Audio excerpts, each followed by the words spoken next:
What is going on, guys? Blazing Tech here. Today I'm going to be talking about my 2.7 3rd Gen Tacoma, kind of my day-to-day experience with it. And if you're considering a 2.7, then I hope this video will really help you decide to go the 2.7 route or step up to the 3.5 liter Atkinson cycle V6. Now, let's just get some ground rules done with. If you know you're going to tow, you know you have a larger family, i.e. maybe you, your spouse, and more than 3 kids that are older, I think that in those two scenarios, you should definitely step up to a 3.5 liter V6 because it has nearly 100 more horses than the 2.7, and the engine code for the 2.7 is the 2TRFE.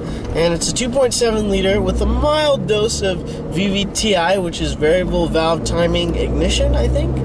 And that gives it a little more oomph at the higher RPM. And I'm being very, very accurate when I say a little more oomph, and it's very high in the power band.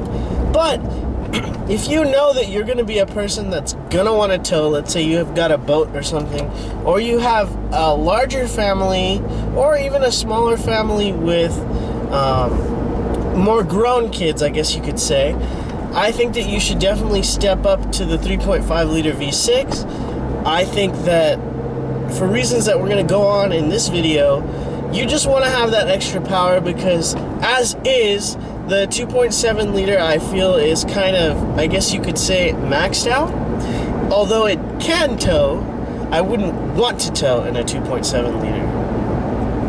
Now, let's go into some scenarios as to why the 2.7 might be perfect for you.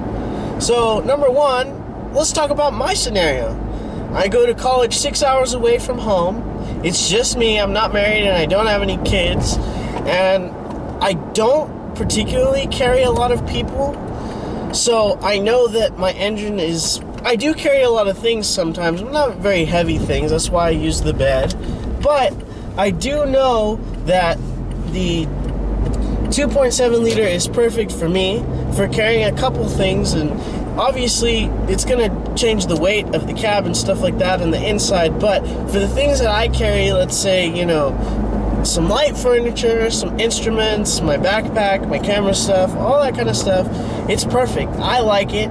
I think that it handles great on the highway. If you do a lot of highway driving, the 2.7 is really going to shine because in top gear on a 6-speed V6 manual Tacoma 3rd Gen, my dad has that, road trip, and we were doing the same RPM at the same speed in top gear. So the 5th in my truck and 6th in his truck, which they're both manuals, it's the same. So if you're going to do a lot of highway driving, the 2.7 is really going to feel the same as the 3.5 liter V6, which is great. Something else that really doesn't get talked about within the 2.7 is that, let's pause here, and I'm not saying that the 3.5 will end up being an unreliable engine, it's just that we don't know. But the 2.7 liter 2TRFE has been produced, and it's continued to be produced for about 14 years. And I've got guys, and I've seen guys on forums that have almost 500,000 miles on these trucks on this engine, and all they did was basic maintenance, which would include oil change and maybe a clutch, like one clutch or something like that. But these engines are super proven and they're bulletproof, and we can't really say the same about the 3.5 liter V6 because we don't know yet. But if you're racking up a lot of miles on your truck and you know that you're going to keep it for a while, and if it's just you or you're doing light towing, maybe you and somebody else, definitely I would consider the 2.7 liter 4-cylinder because it is a proven motor. Now, I've seen a lot of misconceptions about off-roading with the 2.7. This motor really does shine off-road, and I wish I had more footage to show you, because when I off-road, I don't make videos. I'm really focused on what I'm doing because I don't want to damage my truck. But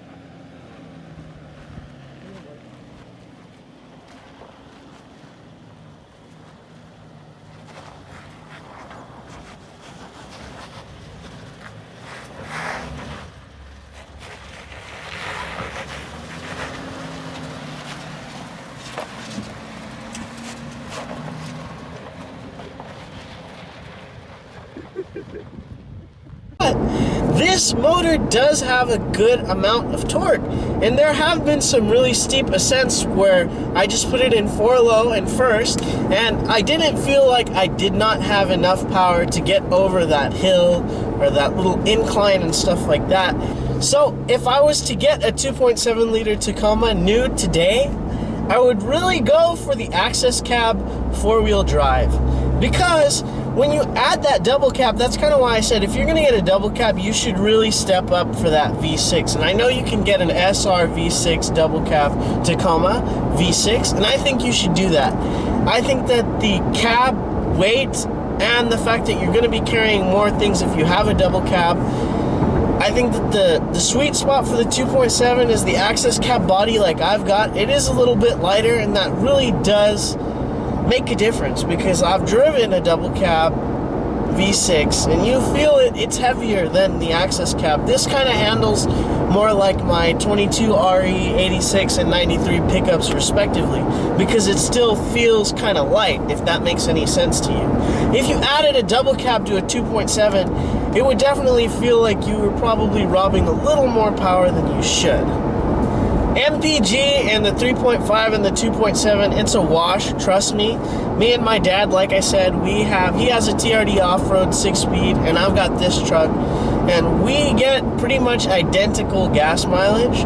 It's kind of, I don't know whether my truck just gets bad gas mileage or the 2.7 gets good gas mileage, but because the 3.5 Atkinson cycle is a newer engine, you're really getting 4-cylinder gas mileage. So you can kind of look at it from both angles, but like a lot of guys say, if you're driving a truck, you know, I would rather have 20 mpg and be, you know, really high off the ground and really safe and comfortable on the highway. So the verdict of this video, I think that if you're looking to get a Tacoma and you're kind of on a budget, or you really want to save some money, the 2.7 is a great route to go. You're going to forego towing in the future, and you can carry a lot of people, but the truck is not going to be very happy with you, especially if you're going up mountains or something. If you got flat ground, you'll probably be able to get away with carrying a lot of people in the truck, but I know that this engine would not be happy if you're carrying a lot of people. Now, for me, I just carry myself and maybe some, like I said, light furniture, instruments, stuff like that. But it does good for what I need it to do. So if you're looking to get into a budget Tacoma and not break the bank, the 2.7 is dependable as hell, because they've been making it for 14 years. And it really shines on highway driving, because you're really doing your RPMs are the same as a 3.5 liter at highway speeds. So it handles really well. You're not going to be screaming on the highway. In the city, you're going to notice that you're going to miss the torque and the horsepower that the 3.5 liter gives you. In my case, the price was right for me to get my 2.7 liter Tacoma, because I did get 4-wheel drive and 5-speed, which 5-speed was a must for me. But I think it's a numbers game. Obviously, if you're maybe going to get an SR5 4-cylinder and you had the option to get an SR V6, I'd say personally that you should go for that SR V6 just because of the motor. And it really is a numbers game. If you can get a great deal on a 2.7 SR, I'd say go for it. Anyway, guys, thanks for watching. I've got a lot of SR Tacoma content on my channel, because this truck started life as an SR and I've really done a lot to it. You should watch my videos and see what I've done to an SR, and maybe if you're considering getting a 2.7 SR, you can get some inspiration from me. There's a lot of guys that do a lot of different mods to these trucks, and you're not going to be disappointed with the 2.7 liter SR Tacoma. Let's just put it that way. If that's your budget and this is what you can afford and you're getting a great deal on it, you're not going to be disappointed, because they're a hell of a truck. Thanks for watching, guys. We'll catch you on the next one.